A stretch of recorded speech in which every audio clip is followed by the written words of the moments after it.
Now here in the ninth case, cos x is given as -1/3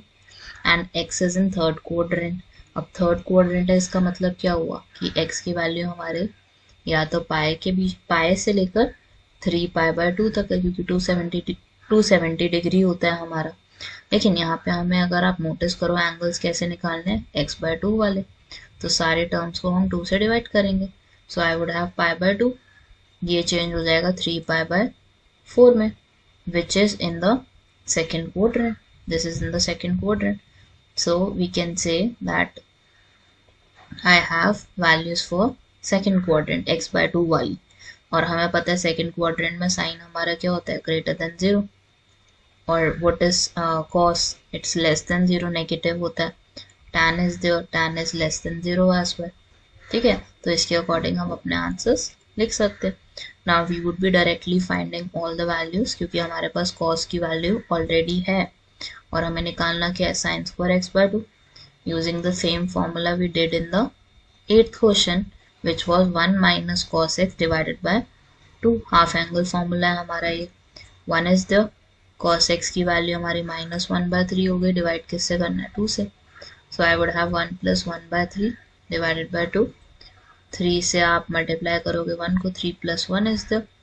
3 × 2 is 6, this is 4/6, और 4/6 को हम क्या reduce करेंगे, I can write as 2/3,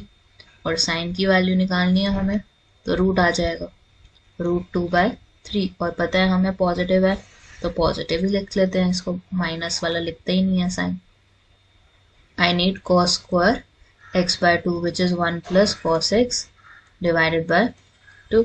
1 as it is, cos x की जगह क्या वैल्यू पुट करोगे, 1/3 divided by 2,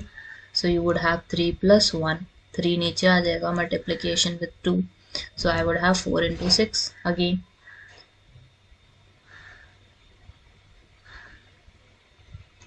Sorry, here in this case I haven't put negative sign, और negative आना चाहिए था, so I would have 3 -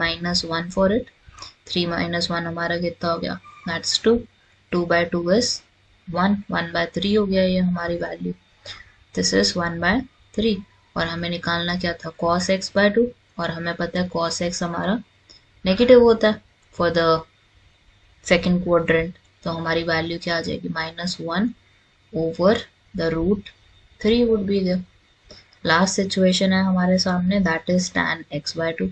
और वो कैसे आती है, साइन को cos से डिवाइड करके, साइन की वैल्यू ये थी, cos की वैल्यू ये थी, so I have is positive √2/3, negative √1/3, 3 से 3 we can cancel, I would have negative of √2 as tan x/2 in this case।